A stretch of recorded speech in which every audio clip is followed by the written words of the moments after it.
Scandal पर FIR दर्ज कर ली है। जेडीडब्ल्यू के सीईओ जहांगीर तरीन, अली तरीन और दामाद पर एफआईआर दर्ज कर ली गई। बंद फैक्ट्री में पैसे लगाकर 3 अरब से ज्यादा की मनी लॉन्ड्रिंग की गई। एफआईआर का मतन जो सामने आया है वो आपसे शेयर कर रहे हैं।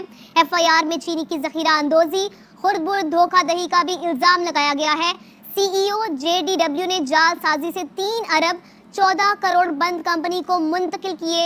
एफआईआर में ये कहा गया है, जबकि 2011-12 में 3 अरब से ज्यादा रकम Farooqui Pulp Milk Limited company को मुंतकिल किए गए हैं। एफआईए लाहौर ने जहांगीर तरीन के खिलाफ चीनी स्कैंडल पर एफआईआर दर्ज कर ली है।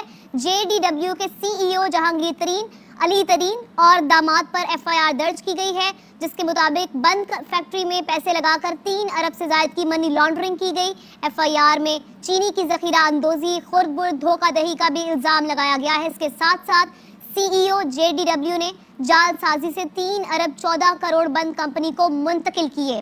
2011-12 में 3 अरब से ज्यादा रकम Farooqui Pulp Milk Limited company को मुंतकिल किए गए हैं।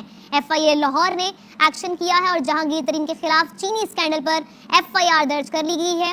जेडीडब्ल्यू के सीईओ जहांगीर तरीन, अली तरीन और दामाद पर एफआईआर दर्ज कर ली गई है। इस एफआईआर के मुताबिक बंद फैक्ट्री में पैसे लगाकर 3 अरब से ज्यादा की मनी लॉन्ड्रिंग की गई। एफआईआर में चीनी की जखीरा अंदोजी, खुर्द-बुर्द धोखाधड़ी का भी इल्जाम लगाया गया है। सीईओ जेडीडब्ल्यू ने जालसाजी से 3 अरब 14 करोड़ बंद कंपनी को मुंतकिल किए और साथ ही साथ 2011-12 में 3 अरब से ज्यादा रकम Farooqui Pulp Milk Limited company को मुंतकिल किए गए हैं। आपको बताएं कि एफआईए लाहौर ने जहांगीर तरीन के खिलाफ चीनी स्कैंडल पर एफआईआर दर्ज कर ली है। जेडीडब्ल्यू के सीईओ जहांगीर तरीन, अली तरीन और दामाद पर एफआईआर दर्ज कर ली गई है।